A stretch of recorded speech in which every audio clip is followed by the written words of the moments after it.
যেমন তেমন ভাবে দেখা করলে হয় না, কোলাকুলি করতে হয়। এটাই ধর্মের বিধান। আমরা কোলাকুলি করি, সবাইকে আপন করে নেই। আমরা দেশে শান্তি চাই, যাতে মানুষ নিজ মনে নিজের আগ্রহে দিন চলতে পারে, কারো ভয়ে কারো ভীত হয়ে, কোনো ভয়ে ভীত হয়ে তাকে চলতে না হয়। আজকে ঈদের দিন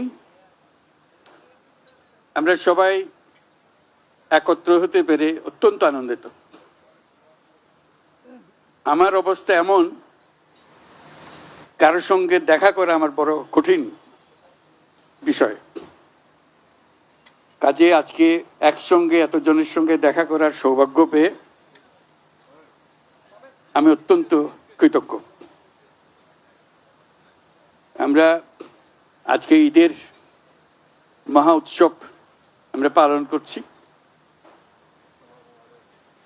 ঈদের বাণীটাই হলো নিজেদের মধ্যে সমঝোতা, অতীতকে পেছনে রেখে সামনের দিকে এগিয়ে যাওয়া। সমাজে এরকম যে একটা দিন আমরা স্থির করতে পেরেছি, আমাদের ধর্ম আমাদেরকে দিয়েছে, এটাই আমাদের জন্য একটা মস্ত বড় আশীর্বাদ। একটা দিন, এবং সেটা যেমন তেমন দিন না,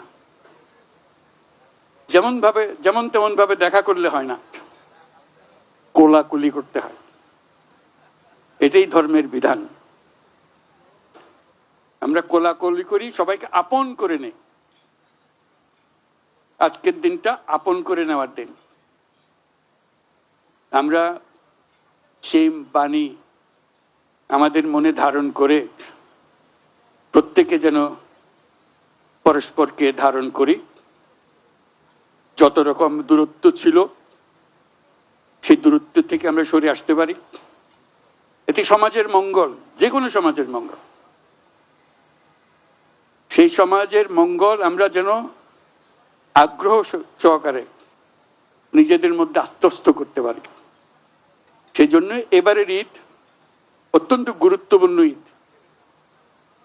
যাতে আমরা পরস্পরের কাছে আসি, পরস্পরের দূরত্ব থেকে আমরা সরে আসতে পারি, জাতিকে সমাজকে ঐক্যবদ্ধ করতে পারি। কারণ এই ঐক্যবদ্ধ হওয়াটা আমাদের জন্য, এই সমাজের জন্য বিশেষভাবে জরুরি। সেটা যেন আমরা অর্জন করতে পারি। আজকের এই মিলন মেলায় আমরা সেই বাণী আত্মস্থ করে সামনের পথে অগ্রসর হব। আমরা পরস্পরের প্রতি সহনশীল হব। শুধু সহনশীল নয়, তার চাইতেও বেশি আমরা পরস্পরের সাথে বন্ধুত্বপূর্ণ সম্পর্ক স্থাপন করব।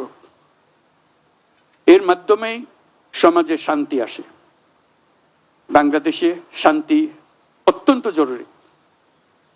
সে কথাটা যেন আমরা মনে রাখি, প্রতিদিন মনে রাখি। আজকের দিনটা আমরা প্রতিদিন স্মরণ করি। আমরা দেশে শান্তি চাই, যাতে মানুষ নিজ মনে নিজের আগ্রহে দিন চলতে পারে, কারো ভয়ে কারো ভীত হয়ে, কোনো ভয়ে ভীত হয়ে তাকে চলতে না হয়। আমরা সবাই সবার মঙ্গল কামনা করি। জাতির জন্য শান্তি চাই এবং পৃথিবীর জন্য শান্তি চাই। আমরা সারা পৃথিবীর জন্য আমরা শান্তি চাই। Your Excellencies, I'm just emphasizing that this is a day for unifying the nation, unifying the people, so we can overcome all our distances, all our differences, and build up unity among us. And the nation needs that unity, particularly this time that we are passing through our history. It's very important.